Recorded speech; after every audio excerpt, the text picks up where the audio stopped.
fait, La Réunion importe 35 000 tonnes par an d'engrais minéral. Elle importe également plus de 200 000 tonnes de céréales et de protéagineux pour l'alimentation du bétail. Et 42% des émissions de gaz à effet de serre proviennent de ces importations. Par ailleurs, à La Réunion, on a une agriculture qui s'est spécialisée, avec notamment l'élevage dans les hauts, la canne à sucre dans les bars. Il y a déjà une circularité des matières, puisque les éleveurs utilisent la paille de canne, par exemple, et puis de même les gens qui cultivent utilisent les effluents d'élevage. Mais en fait, ces échanges-là génèrent beaucoup de pertes d'éléments. Et puis génère beaucoup de transport et donc l'interaction culture-élevage, elle se pose et elle soit gérée à l'échelle du territoire en fait, dans sa globalité. Ça passe par une amélioration des pratiques déjà, et notamment les agriculteurs et l'accompagnement, et puis ça passe aussi par une meilleure gestion de la logistique.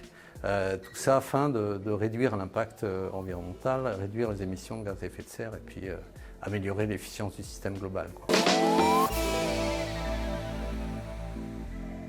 Alors l'étude, elle consistait à quantifier les gisements de nutriments, donc les effluents d'élevage et toutes les autres maphores, et les besoins des cultures en nutriments.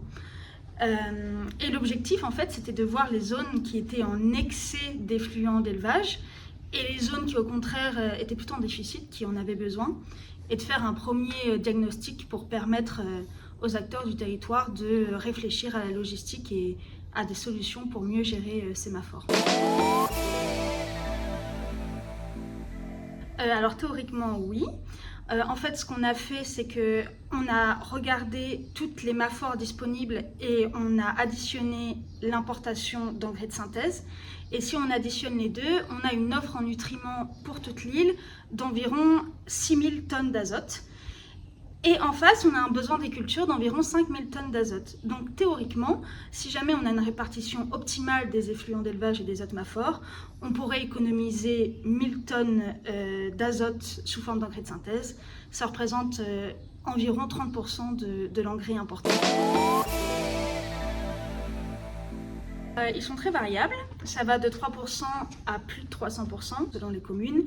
Donc ça dépend de la densité de l'élevage, de si jamais il y a des surfaces agricoles ou non, et aussi des rendements des cultures dans ces zones. Donc la majorité des zones, dans la majorité des zones, les effluents sont inférieurs aux besoins des cultures, mais on a repéré quand même quelques zones en excédent. Certaines fois, ces excédents, c'est des effluents plutôt transportables, donc des fientes, du fumier. D'autres fois, c'est même pas des effluents d'élevage, d'autres maphores très transportables, donc des maphores issus du traitement des déchets, de l'agro-industrie.